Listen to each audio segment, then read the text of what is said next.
కాకినాడ జిల్లాలో ఉపాధ్యాయ బదిలీల ప్రక్రియను సజావుగా నిర్వహించేందుకు చర్యలు చేపట్టడం జరిగిందని జిల్లా విద్యాశాఖ అధికారి పిల్లి రమేష్ తెలిపారు. శనివారం కాకినాడ సాలిపేట గర్ల్స్ హైస్కూల్ ప్రాంగణంలో ఉపాధ్యాయ బదిలీల ప్రక్రియకు సంబంధించి గ్రీవెన్స్ ను ఉపాధ్యాయుల నుండి ఆయన స్వీకరించి వారికి తగిన సూచనలు చేశారు. ఈ సందర్భంగా డీఈఓ రమేష్ మీడియాతో మాట్లాడుతూ జిల్లాలో ఉపాధ్యాయ బదిలీలను పారదర్శకంగా చేపట్టేందుకు చర్యలు చేపట్టినట్లు ఆయన చెప్పారు. ఈ రోజు హెచ్ఎంసీ అయిపోయినాయి కాబట్టి స్కూల్ అసిస్టెంట్స్ ఎల్సిటీస్ ఎవరైతే అప్లై చేస్తున్నారో ఆన్లైన్లో వాళ్ళ యొక్క అప్లికేషన్స్ అన్ని కూడా నేరుగా ఎంయూ కన్సర్న్డ్ మండల విద్యాశాఖ అధికారికి లాగిన్కి వస్తాయి.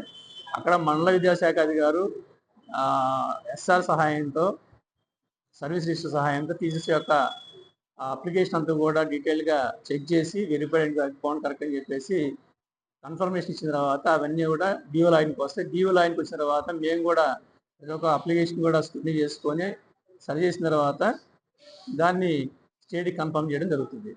ఇది ప్రక్రియ జరుగుతుంది. ఈలోపు కనుక టీచర్స్ కనుక వాళ్ళ యొక్క గ్రీవెన్స్ కనుక ఉంటే అప్లై చేసిన తర్వాత వాటిని మనం ఎంఈఓకి వెళ్తుంది. ఎంఈఓ దగ్గర నుంచి వాళ్ళు మళ్ళీ అక్కడ రెక్టిఫై కాని గ్రీవెన్సెస్ ఉంటే అవి డిఓ ఆఫీస్కి ఎక్స్ప్లెయిన్ చేయడం జరుగుతుంది. దాని తర్వాత మనం కొన్ని ప్రాబ్లమ్స్ మనకు కూడా మన పరిధిలో కూడా లేకపోతే వాటిని మనం స్టేట్ ఆఫీస్కి ఎస్కలేట్ చేసి ఉపాధ్యాయులకు కూడా ఎలాంటి అసౌకర్యం లేకుండా చక్కగా చర్యలు తీసుకొని ఈ యొక్క ట్రాన్స్ఫర్స్ అట్లాగే పదోన్నతి కార్యక్రమం ముగియడానికి కృషి చేస్తా ఉన్నాం.